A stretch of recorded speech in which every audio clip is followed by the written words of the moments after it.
Louise, where are you children running to now? Just next door, Mom. And we're not children, Mother.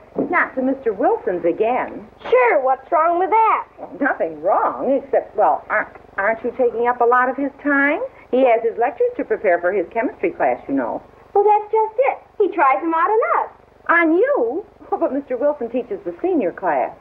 He says he wants to try them out on us, so he'll be sure the seniors understand them. Oh, well, don't let the seniors find out about that. What I mean is, Mr. Wilson is so much older, he has to be careful not to talk over their heads. At least that's what he says. So much older? Sure, Mom. He's old. Must be all of 27. Oh, dear, I had no idea Mr. Wilson was so ancient. Poor man. Well, you better run over there before he gets any older. And don't stay long. I told your father we'd meet the 5:40 from the city. Okay, Mom. Okay, Mom. And Jerry, please don't slam the door.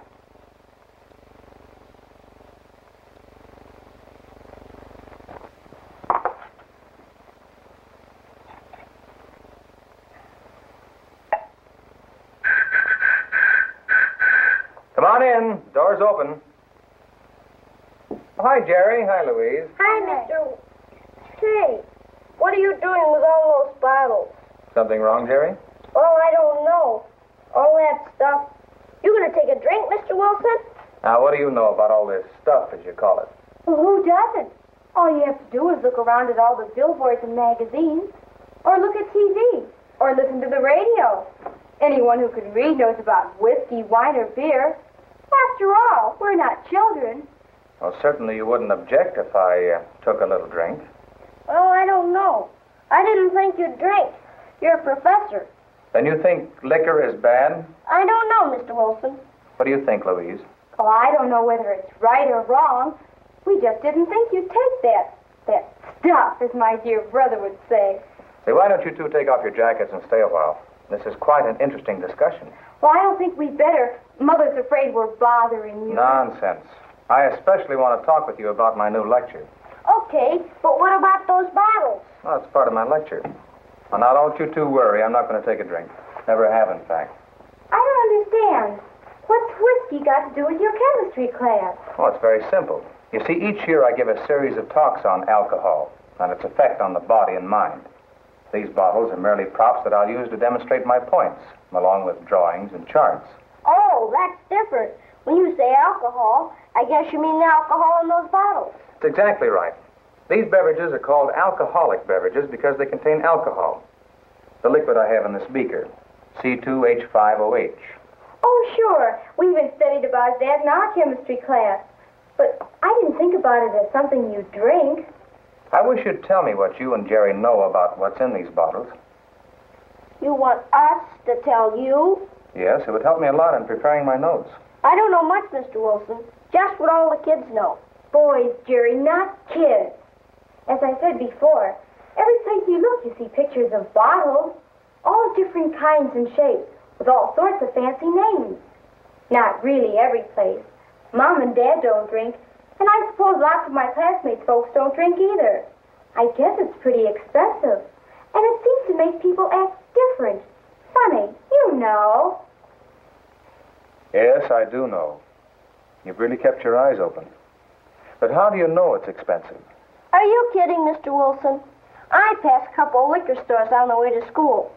Sometimes I stop and look at the bottles, read the prices. $3, $4, $5, and even some for $6 and $8. I just think of all the good things you could buy with that money. Good things? Then you think liquor is bad? You sure ask a lot of tough questions. If it's bad, why do so many people drink? Then if it's good, why does it make people do such queer things? What queer things? You know that pool room and tavern down at the corner of Main and Vine? Yes. Sometimes after school, when the gang and I walk by, we can hear fellows swearing and fighting. A lot of the time we see men staggering out into the street. Once we even saw a woman stumble out of that place and sit right down on the sidewalk, all bleary-eyed and messy. It made me feel funny inside. I wondered if she was someone's mother. We don't walk by the tavern anymore. We walk home a different way now. Jerry, you're helping me to see so much more clearly the importance of my lecture. About a month ago, we were in town with Dad. We were over near Main and 3rd, where the slums are. Dad was looking at a piece of property where they're going to build a big new housing project for the poor. He's an architect, you know. And a very good one. We drove down Main. That street with so many bars and cheap hotels and loan shops. Skid Row. That's what Dad called it, among a lot of other things. It certainly made him angry, but he said we should see it. There were men standing all along the street, next to the taverns, on the street corners, in the alleys, passing bottles around. Lots of fellows, some quite young and some real old men sitting on the curb with their feet in the gutter.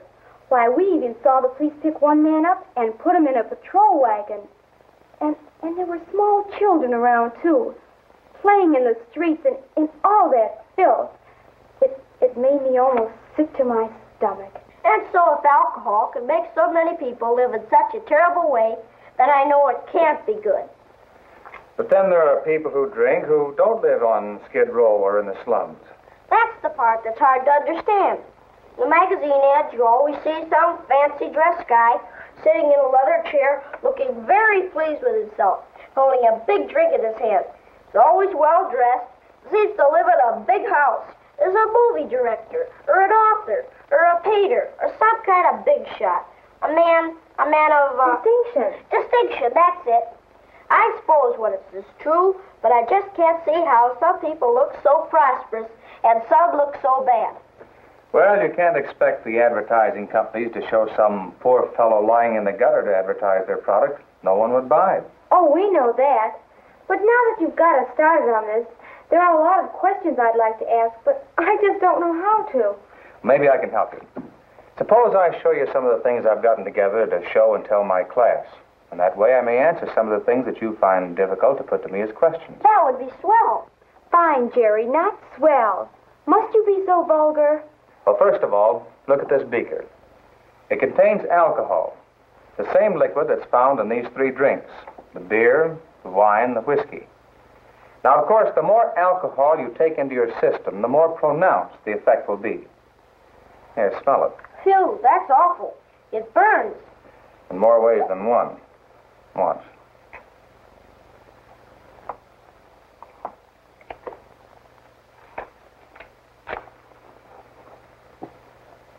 Ooh. You see, it burns quite readily. In fact, alcohol is used in jet planes, rocket ships, and torpedoes. But I'd like to show you what happens when you take an alcoholic drink. I want you to watch this animated film very carefully. Here we see Bill Smith taking a drink. The alcohol travels down the esophagus to the stomach and the small intestine. It is absorbed directly without digestion through the walls of the stomach. Capillaries in the stomach absorb the alcohol and carry it to the portal vein, which carries the alcohol to the liver. Some of the alcohol has passed into the small intestine. Here, capillaries absorb the alcohol, and via the portal vein, it is carried to the liver. Do you follow me? Sure. Those capillaries in that portal vein look like canals or roads, sort of like a transportation system. That's exactly it. Our blood circulation is the transportation system of our bodies. The average adult has 6 quarts of blood, and this blood is pumped by the heart at the rate of 5 to 12 gallons a minute when a person is working. And listen to this. The time required for a single drop of blood to travel from the heart to the head or to the feet and back again to the heart is about 20 seconds. Now, since alcohol is absorbed rapidly, it is present in the bloodstream within a minute or 2 after swallowing. In the liver, the alcohol is burned or oxidized. But not all the alcohol is burned at once. So that portion not acted upon immediately by the liver passes through the veins to the heart.